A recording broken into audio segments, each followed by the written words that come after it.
Episode 3 summer की सच्चाई। Summer जल्दी से अपना चेहरा पानी से साफ करता है और होटल से चेकआउट करता है। स्टेशन पर जाकर वो 26 नंबर की बस पकड़ता है, लेकिन ये बस शेखावत निवास की ओर नहीं जा रही थी। ये बस ठीक शेखावत निवास के विपरीत माउंट मेरी स्कूल की तरफ जा रही थी। आखिर समर ईशा के घर यानी शेखावत निवास क्यों नहीं जा रहा था? उसके मन में क्या चल रहा था?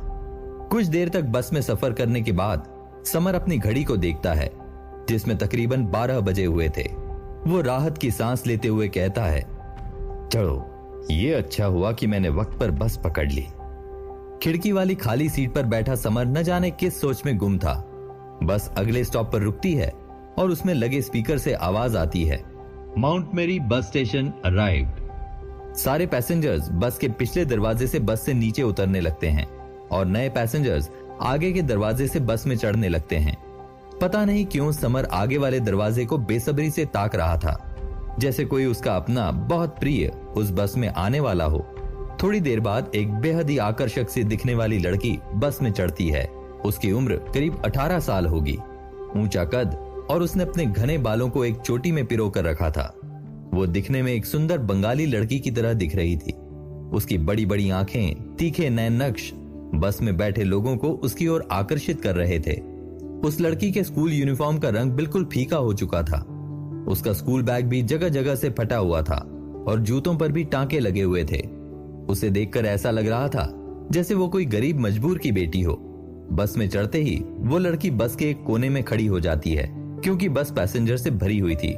समर उस लड़की को आवाज देता है, सपना। वो लड़की समर की आवाज सुनकर पीछे की तरफ बैठे समर को देखती है। समर को देखते ही सपना के चेहरे पर मीठी सी मुस्कान आ जाती है।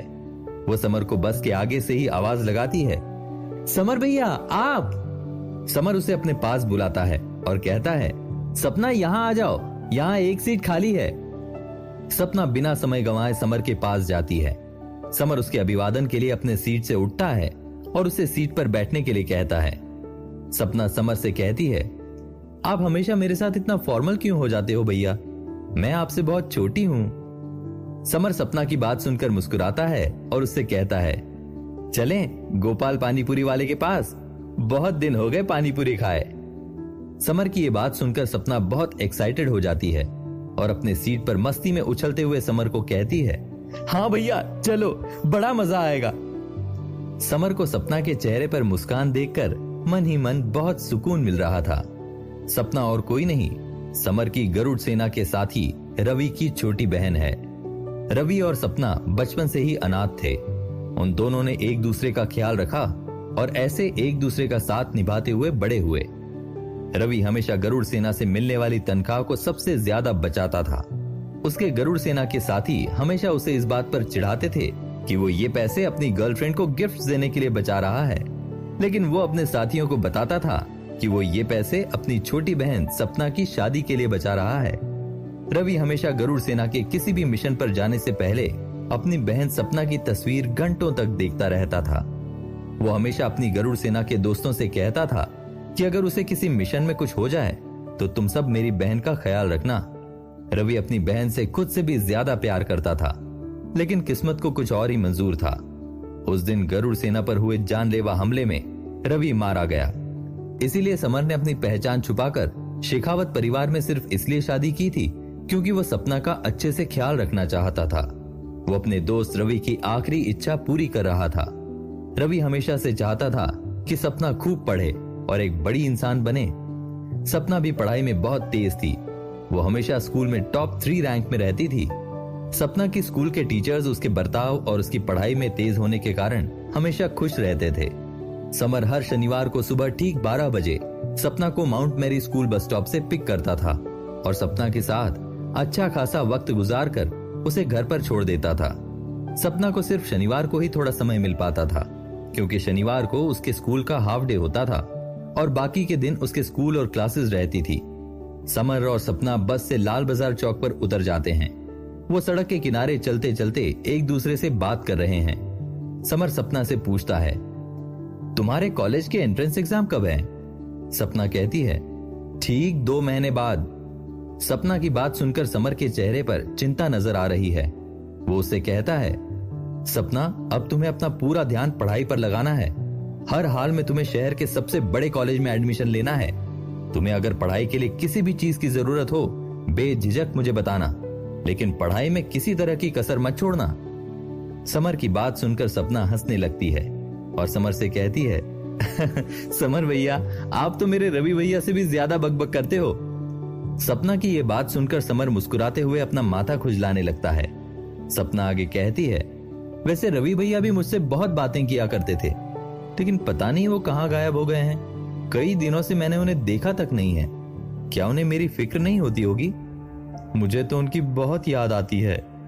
ये कहते कहते सपना की आंखें नम हो जाती हैं। सपना को मायूस देखकर समर की आंखें भी भर आती हैं। वो सपना को ढांढस बंधाना तो चाहता था, लेकिन उसका दिल भर आने की वजह से जैसे उसके मुंह से कोई शब्द ही नहीं निकल रहे थे। उस बेचारी सपना को तो ये भी नहीं पता था कि उसका भाई रवि 3 साल पहले जंग में शहीद हो चुका था। समर ने सपना से ये सच्चाई छुपा कर रखी थी। उसे लगता था कि इस उम्र में सपना को सच्चाई बताना उसके लिए ठीक नहीं है। समर चाहता था कि सही समय आने पर वो रवि के बारे में सपना को बताएगा। समर का मायूस चेहरा देखकर सपना समर से पूछती है, समर भैया, क्या हुआ? आप कहां खो गए?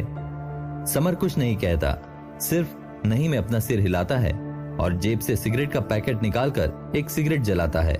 सपना समर की यह हरकत देख के समर को कहती है, आप भी ना बहुत अजीब हो समर भैया। सपना की बात सुनकर समर कहता है, अच्छा, मैं और अजीब? सपना हां में सिर हिलाते हुए समर से कहती है, आपने कॉलोनी में किराए का घर तो ले लिया, लेकिन आप सिर्फ शनिवार के दिन ही कॉलोनी में नजर आते हो, वो भी कुछ घंटों के लिए। वो मकान मालिक राशि भाभी कह रही थी कि आप उसे कोई जेब कतरे लगते हो। राशि भाभी का नाम सुनते ही समर के दिमाग में राशि भाभी की एक तस्वीर बन जाती है। राशि भाभी का मुंह किसी गेंडे की तरफ बड़ा और भद्दा था। उसकी नाक बिल्कुल पकौड़े जैसी थी।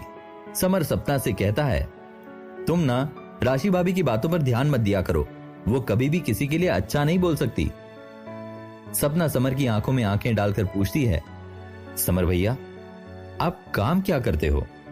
सपना का समर पर थोड़ा सा शक करना स्वाभाविक था। सपना समर को सिर्फ पिछले 2 साल से ही जानती है, तब से जब से समर सपना की कॉलोनी में उसका पड़ोसी बनकर रहने आया था। सपना और समर में धीरे धीरे दोस्ती हो गई थी, क्योंकि समर जब भी सपना से मिलता वो उसको हंसाने की कोशिश करता, उसका ख्याल रखता। वो हमेशा उसके साथ एक बड़े भाई की तरह बर्ताव करता। समर के बारे में पूरी कॉलोनी में अफवाह थी कि वो कोई चोर या खूनी है। उसकी हरकतें आम इंसान की तरह नहीं थी। उसकी मकान मालकिन राशि भाभी अपने आस पड़ोस के लोगों को हमेशा कहा करती थी, मुझे तो इस आदमी में कोई झोल नजर आता है, न कभी ढंग से बात करता है, न कभी मुझे अपने घर के अंदर घुसने देता है। मैंने अपने घर पर लगे सीसीटीवी कैमरे में कई बार समर को आधी रात में घर में घुसते देखा है, और वो भी किसी चोर की तरह।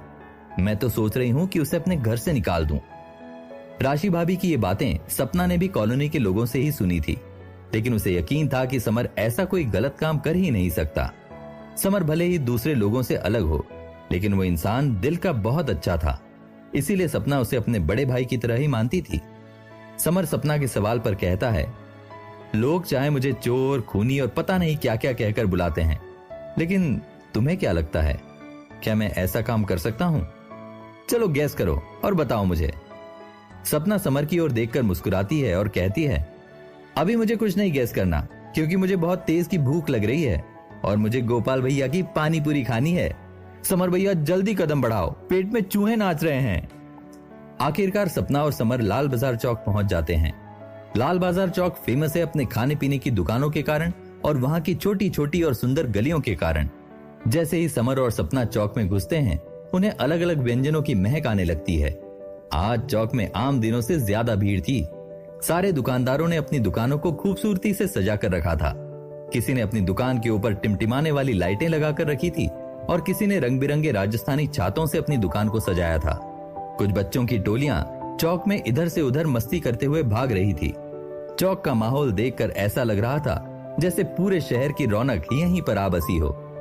सपना और समर सबसे पहले एक दही बड़े की दुकान पर जाते हैं। ये दही बड़े वाला पूरे जोधपुर में बहुत फेमस था, क्योंकि यहाँ पर जो लड़का दही बड़े बनाता था वो वड़े की प्लेट को अपने एक हाथ से उछालता था और दूसरे हाथ से वो उस पर मिर्च मसाले डालता था।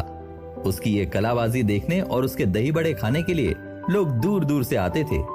समर और सपना भी अपने लिए दही वड़े की एक एक प्लेट लेते हैं और चटखारे मारते हुए पूरे शौक से खाते हैं।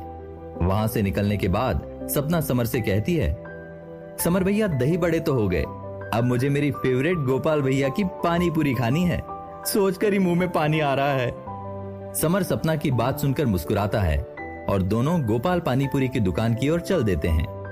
गोपाल पानीपुरी पूरे लाल बाजार चौक की शान है। ऐसा कहा जाता है कि आप लाल चौक आए और गोपाल की पानीपुरी नहीं खाई तो क्या खाया। गोपाल के हाथों में इतना स्वाद था कि बूढ़ी औरतें भी बिना दांतों के उसकी पानीपुरी बड़े स्वाद लेकर खाती थी। गोपाल पिछले 20 सालों से ये दुकान चला रहा था। पहले उसके पिताजी ये दुकान चलाते थे और अब गोपाल अपनी पानीपुरी की दुकान संभाल रहा था। समर और सपना भीड़ से निकलकर गोपाल की दुकान तक पहुंचते हैं। वहां पहुंचकर वो देखते हैं गोपाल फुल स्पीड से एक हाथ से पताशे फोड़ रहा था और दूसरे हाथ से उसमें आलू का मसाला और चटपटा तीखा पानी डालकर लोगों को बड़ी ही फुर्ती के साथ खिला रहा था। गोपाल की एक खासियत थी कि वो अकेले ही एक बार में 10 लोगों को एक साथ पानीपुरी खिला सकता था। और सबसे बड़ी बात, जब तक खाने वाला अपने मुंह में रखा पताशा खत्म करता, उससे पहले उसकी प्लेट में दूसरा पताशा आ जाता। गोपाल की पताशे खिलाने की स्पीड किसी बुलेट ट्रेन से कम नहीं थी। सपना बस गोपाल से पानीपुरी लेने ही वाली थी, तभी एक बाइक सवार हुड़दंग करते हुए तेजी से अपनी बाइक सपना के पीछे आकर रोक देता है। बाकी के सारे ग्राहक भी बाइक की आवाज सुनकर तितर बितर हो जाते हैं। समर बाइक की तेज आवाज सुनकर सपना को अपनी ओर खींचता है। सपना के हाथ से डर के कारण पानीपुरी की प्लेट गिर जाती है। उस बाइक पर तरह तरह के स्टिकर लगे हुए थे। उसमें से कुछ बिच्छू के थे और कुछ नर कंकालों के। बाइक पर एक बहुत ही बड़ा स्पीकर लगा हुआ था जिसमें तेज आवाज में अंग्रेजी गाने बज रहे थे। काली जैकेट पहने एक लंबा सा आदमी उस बाइक से उतरता है। उसकी उम्र करीबन 22-23 साल होगी। उसकी जैकेट पर बिच्छू का स्टिकर चिपका हुआ था। उस लड़के ने अपने सिर के बालों को नीले रंग से डाई कर रखा था। वो अपनी जेब से एक सिगरेट निकालता है और उसे अपने मुंह की तरफ उछालता है। सिगरेट सीधे उसके दोनों होठों के बीच आकर फंस जाती है। बिना समय गंवाए अपनी जैकेट के जेब से वो एक लाइटर निकालता है। उसका लाइटर भी दिखने में बड़ा ही अनोखा लग रहा था। लाइटर किसी ताश के पत्ते की गड्डी की तरह लग रहा था। वो लड़का अपने अंगूठे से लाइटर पर बने एक ताश के पत्ते को सरकाता है और तपाक से एक आग की लौ ताशनुमा लाइटर में से निकलती है और उससे वो अपनी सिगरेट पूरे स्टाइल से जलाता है। सिगरेट का एक कश लेने के बाद वो लड़का सपना की तरफ घूर कर देखता है और उसकी तरफ चलने लगता है। सपना उस लड़के को अपनी तरफ आता देखकर सहम जाती है।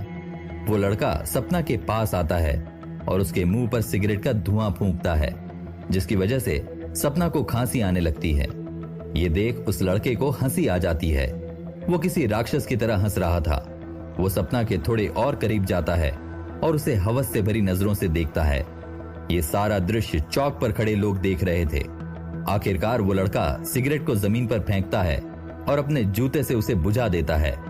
सिगरेट को बुझाते हुए भारी आवाज में वो सपना से पूछता है, जाने मन, क्या तुम मेरे साथ डेट पर चलोगी? कौन है ये लड़का और ये सपना से इस तरह क्यों बात कर रहा था? क्या सपना उस लड़के को जानती थी? सपना को इस तरह सहमा हुआ देखकर समर क्या करेगा? क्या सपना अपने मरे हुए भाई की सच्चाई से रूबरू होने वाली थी? क्या समर अपनी असलियत सपना को बताएगा? जानने के लिए सुनते रहिए साइको सैया, सिर्फ पॉकेट एफएम पर।